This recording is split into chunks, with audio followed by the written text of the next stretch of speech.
curate top-notch content, and mix in your reverse-engineered content. Now that you have a clear idea of the themes of your competitors' most successful content, look for third-party content that non-competitors or lower-level competitors produce that meet these themes. When you do this, you're saving a lot of money. You obviously don't have to create this content. Instead, you're just simply sharing it.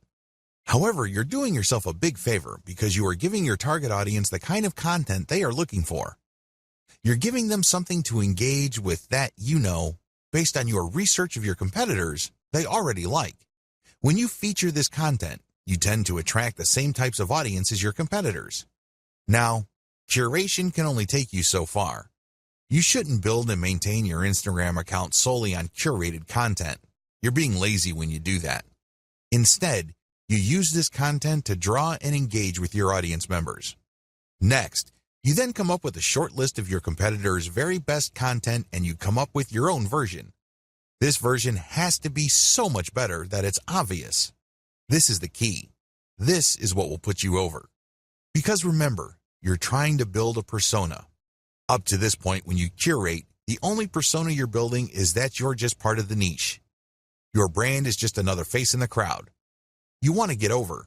You want to come up head and shoulders from the rest. How do you do this?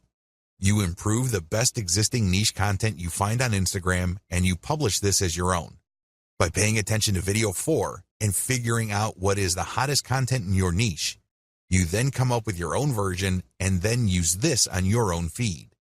You rotate these along with the curated content that you are already publishing. How exactly do you improve on others' content? There are several ways you can improve the quality of content that you reverse engineer. Again, you're not copying and pasting here. You're not taking somebody's work and passing it off as your own. No, you're taking ideas so you can create your own original content, but you end up creating better content because you used one or a few or all of the following strategies. To improve content, you should do the following. Update. Offer an updated version of the content. If the hottest pictures your competitors are showing are grainy and obviously old, come up with an updated picture. You'd be surprised as to how viral your content can be. How come? Well, you are publishing something that is obviously up to date. Higher production quality. When you're publishing content, make sure that the quality values of the content are high. This means high resolution, crisp imagery, the colors are top-notch. Also, the composition has to be really good. You have to produce content that is so obviously superior to your competitors that your brand stands out. That is the standard you should aim for. Include more details. I can't even begin to tell you how many Instagram accounts out there just post a picture and hashtag, if that. That's all they do. I'm telling you, big, small, or medium-sized brands on Instagram that do this are leaving a lot of money on the table. You have to give more details because when you do this, you complete information gaps in the minds of your viewers. There's less mystery. This makes your brand more trustworthy. Eventually, if you keep this up, they start looking at your brand as some sort of reference site or some sort of resource. Don't be lazy.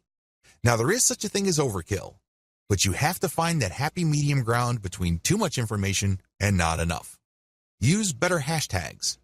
When you do your reverse engineering, you will notice that some tags get used a lot more, but unfortunately, they may be too general or they may be too broad.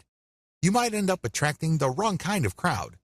You have to play around with your hashtag selection until you reach a point where you can be sure that a more specific tag is pulling more traffic from Instagram or helping you gain more followers. Unfortunately, there is no black and white answer to this. This is one of those things that you just have to try out on a purely trial and error basis until you get it right. Come up with a better picture series. Believe it or not, when people like a picture on Instagram, a lot of them want to see more. They're not talking about pictures of the same subject or similar types of pictures. They're talking about pictures from the same series. It's not unusual for people to see a picture of a beautiful vacation location, and somebody just posted 2 pictures. People who see that vacation destination would love to see its surrounding areas. They would love to see what it looks like at night, low tide, high tide, you name it. The more angles your pictures present, the more engaged your community can become. Use a better influencer distribution network. After you've done Instagram marketing for a couple of weeks, you would quickly notice that some accounts on Instagram tend to get a lot more attention in your niche than others. You should not automatically run away from these people. You might be thinking that they are competitors. You might be thinking that they are out to get your slice of the pie. Stop thinking that way. Instead, start looking at them as allies. Obviously, they already did the heavy lifting of attracting the same audience that you're trying to attract. Engage with them and get them to pay attention to your feed, and they may possibly share some of your content. Now, you may be thinking to yourself that a lot of these accounts are in it for the money. That well may be true, but there are also a lot of hobbyist accounts out there. These are people who would voluntarily share content as long as they think it's good. Call your viewer to action. To get better results than your competitors, always include a call to action. With everything else being equal, if you have a competitor that just posts really gorgeous pictures and doesn't bother to call the viewer to action, you probably would get better results if you posted superior pictures with a call to action. Remember, the name of the game here is to figure out your competitor's strengths and build on them while at the same time taking advantage of their weaknesses. Profile link call to action must address content. Everything you do on Instagram must integrate with content.